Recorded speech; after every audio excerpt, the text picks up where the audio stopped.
I should show people the best thing to do for pet snacks. So I typically separate pet snacks into 3 different ways of gathering them. One being using a cold hard cache. That would be like the easiest and quickest method, but give the least amount of XP towards your pet. The second being the Winterbane Gauntlet. For this, you will need to find someone who has the Winterbane Gauntlet first off, and be friends with them, as well as have like 3 or 4 people to do it with. It won't work or be efficient if you only have 2 or yourself. And then the third one would be the typical one that most maxes or higher levels do, which is couch potato farming. Now, this method is kind of long-term. It requires some heavy lifting beforehand, but it becomes the most productive in the end. So option 1, which is just buying the pet snacks, the best 2 options would be here in the bazaar or in the world of Waru. So in the bazaar, go into the pet snacks, there would be 2 options, Killer Tomato and Shanta Pudding.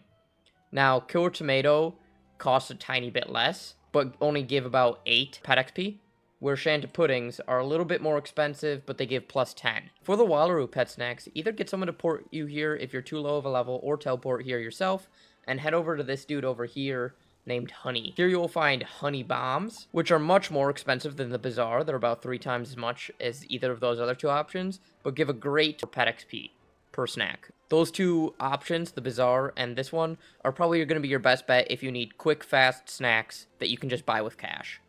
Now for option 2, this revolves around the Winterbane Gauntlet. The Winterbane Gauntlet can be found in people's houses, and to be able to use it, you have to be friends with the person that owns the gauntlet. This gauntlet has a great way of gathering a large amount of pet snacks that are even better than the options that you can just buy with cash, but require somewhat of a respawn trick. So to do the Winterbane Gauntlet trick, you will enter the gauntlet and do the first couple of fights. I believe there's about 2 to 3 fights before the room that you're going to be in for the majority of the part. So once you find the person that has the Winterbane Gauntlet and you become friends with them and you go into the house, you want to do this trick with either 3 or 4 people. I'm only showing you with 2 right now, but I will explain the trick to do it with 3 and 4 people.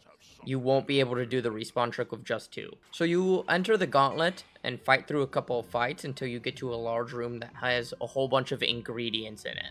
This is what the ingredient room looks like. Now, the ingredients are for a puzzle in the room, but we are going to intentionally fail the puzzle. You can pick really anything. Failing this puzzle will make the enemies spawn, and these are the 2 enemies that you are going to be seeing for the remainder of the dungeon. So once you kill them, have 2 or 3 of your group members out of your 3 or 4 group members back up into the previous room, and then re-enter the room. This allows the enemies to respawn. The pet snacks that these guys drop are either going to be a plus 10 pet XP or plus 25 pet XP. This method can be used by anyone, but it is suggested that you usually bring a level 30 or below wizard in your group of 3 or 4, so that the enemy's health is scaled down so that you can one-turn them. And finally, option 3, there is gardening couch potatoes. Couch potatoes, as seen here, are a very big grind to do, but will be the best pet snack method you will have in this game. Couch potatoes require rank 4 gardening to plant. To reach rank 4 the fastest in gardening, I suggest planting key lime plants. While you are getting rank 4 gardening, you should start collecting your couch potatoes. The best 2 spots for these seeds will be either Gulchers in a Mirage or Fireflies in Imperia.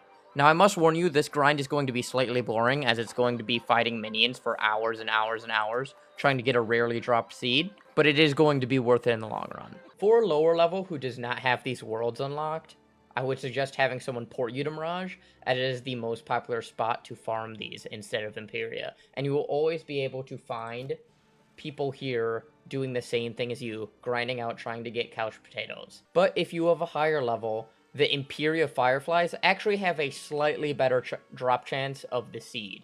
When you plant these seeds, you will be able to harvest them at mature at least a couple times before Elder, which will give you a whole bunch of plus 10 pet snacks. But the main harvest that you're going to be looking for is the Elder Harvest, which they will drop plus 40, 45, or even plus 50 mega snacks, as well as give you the seed back, so you will never have to do this grind again, giving you constant income of pet snacks. These are, in my opinion, the best options to collect pet snacks. Obviously, there's a couple of different ways as well, but if you have any questions about them, you should pop in the Discord and ask away.